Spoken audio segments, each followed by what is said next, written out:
বন্ধুরা, একটা ছোট্ট গ্রামে থাকত এক মোটা বিড়াল। তার নাম ছিল ভুইয়া। সারাদিন সে খায়, ঘুমায়, আঁকত। একদিন দুপুরে ভুইয়া নদীর পাড়ে হাঁটতে হাঁটতে এক অদ্ভুত শব্দ শুনল। নদীর পানি ছিটকে উঠল আর সামনে এলো এক বিশাল কুমির। কিন্তু কুমিরটা হেসে বলল, ভয় পেও না, আমি কাদু। আমি নদীর কুমির, কিন্তু বন্ধুহীন।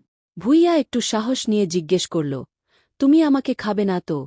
কাদু হেসে বলল, না, আমি বন্ধু খুঁজছি। এরপর থেকে ভুইয়া আর কাদু হয়ে গেল গা বন্ধু। তারা একসাথে বসে রোদ পোহাত। ভুইয়া নদীর ধারে গান গাইত আর কাদু তালে তালে মাথা নাড়ত। একদিন গ্রামের এক শিশু নদীতে পড়ে গেলে কাদু সঙ্গে সঙ্গে তাকে বাঁচিয়ে আনল। তখন সবাই বুঝল কাদু আসলেই ভালো। ভুইয়া আর কাদু তখন থেকে গ্রামের সবার প্রিয় বন্ধু হয়ে উঠল। তাদেরকে সবাই ভালোবাসত। তাদেরকে সবাই তালি দিয়ে সম্মান জানাল। এরপর তারা নদীর ধারে বসে সূর্যাস্ত দেখছিল এবং গল্প করছিল।